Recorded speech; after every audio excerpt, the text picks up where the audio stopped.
Hello, my friends. Marie from MariesGold, working on quality relationships from the inside out. I think we have this figured out, and we are going to work on this again.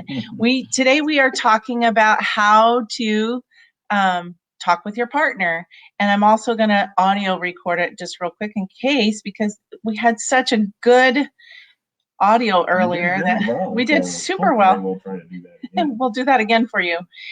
So today, one of our questions from one of our viewers is what makes this so successful?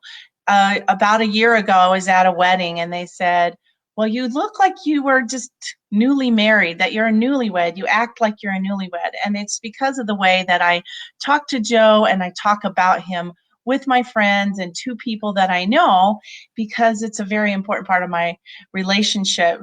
And so our number one thing, it's not a written rule for our relationship, but it is something that we both are cognizant and aware of, is that when we're in public, we always talk about each other positively. Yeah, always lift your partner up. Oh, isn't she so beautiful? Isn't she wonderful? Look how wonderful she's doing those things, right? It's always a positive, uplifting manner, because the world will always whack on you. So or we whack on ourselves. Yeah. The last thing you need is your partner doing that, particularly in public or with friends behind, the door. Always lifting up your partner. The other thing that does is when you're always talking positive about your partner, then your mental state about your partner is always positive. So you continue to grow your positive thoughts and positive feelings about your partner the more you talk positive about your partner. Exactly. So last week I was in the gym and Joe came around the corner and I go, "Hi, handsome."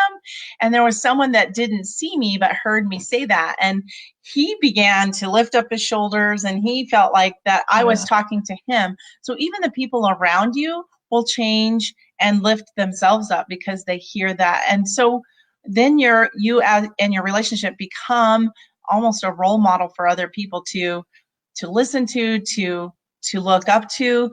But that's not why we do it. No. We do it because it grows our relationship. I'm happier today than I was the first day I met him, only because I know him at a deep level and I love him and I understand him.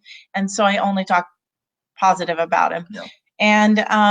And even when we're with our friends. Yes, when you're with your friends and not, let's say I'm hanging out with a bunch of guys, and so sometimes guys will trash their spouse or whatever, and don't do that. I don't do that, or I try not to do that. I want to make sure it's always positive. My wife's awesome. She's great. She's the one that lets me, do all these wonderful things and helps me grow. And so, many successful couples are that way.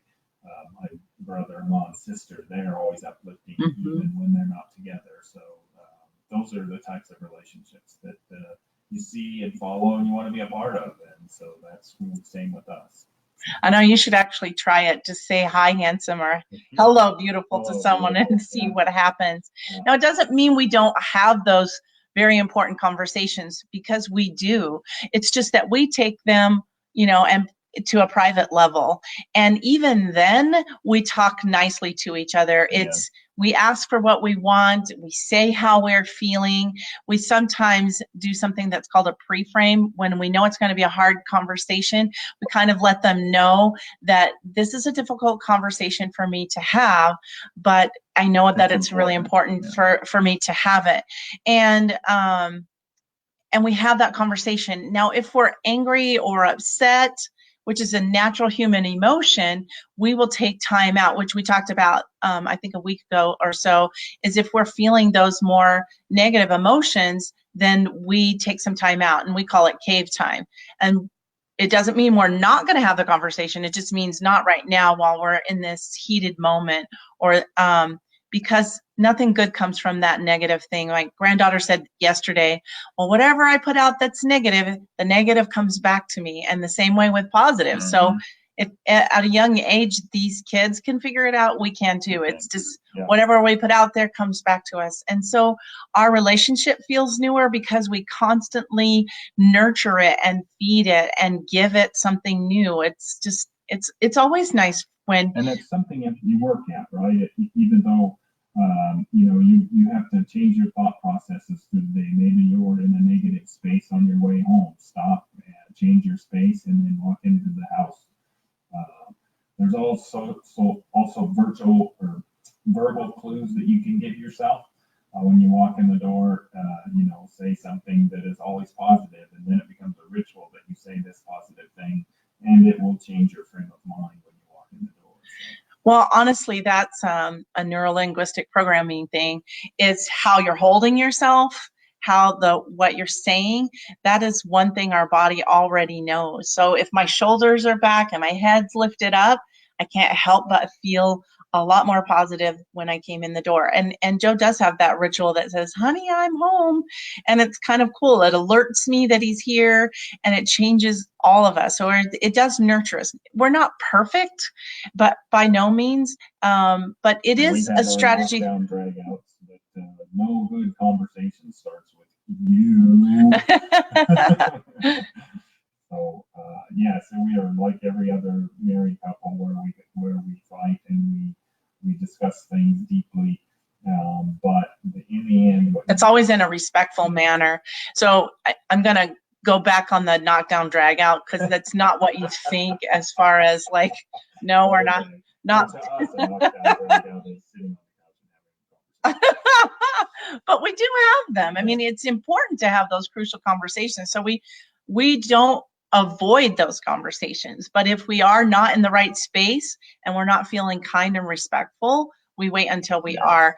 And what's also important for some of the relationships out there, if you are someone who has ever felt abandoned, for that other partner not to leave, because that's one of the rules that we have for engagement is please don't leave. I mean, go to another room, that's cool, but let me know you're coming back, and let me know that you're going to come back and talk about this.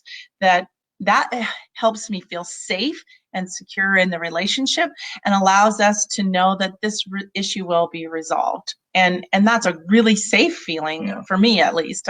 From a guy's perspective, when she says we got to talk and it's going to happen at that point in time, then I'm always defensive. So what she does is she frames it. Hey, I need to talk, and we need to talk about X, and we'll talk here in a little while. And then gives me time to get my head wrapped around it. But anytime it's 3 a.m. and wake up, I gotta talk, then I'm not in the right place. So she helps me get to that place where I'm a little more open and ready to listen. Well, and the other thing that you talked about, when someone starts a conversation with you or points or makes any kind of thing that makes it not that we're working together, it feels more like an accusation, then our partner automatically pulls back.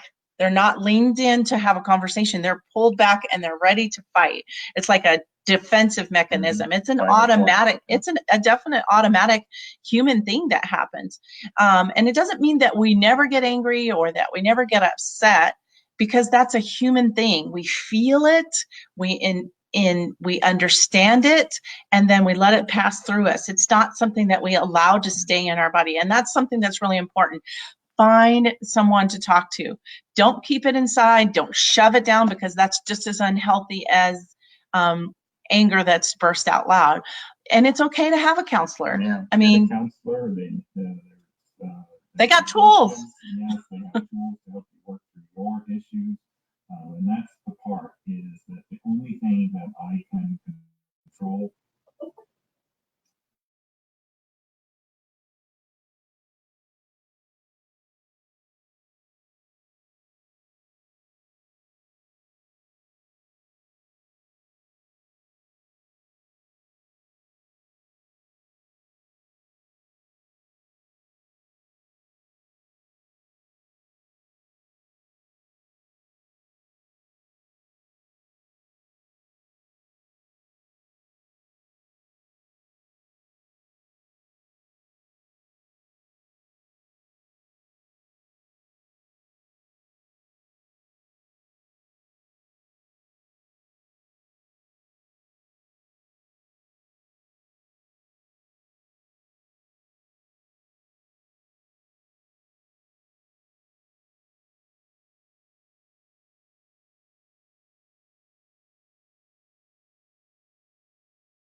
Is it still show that it's on?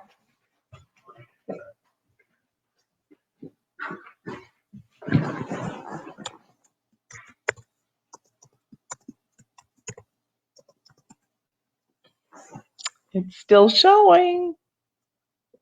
There, all there.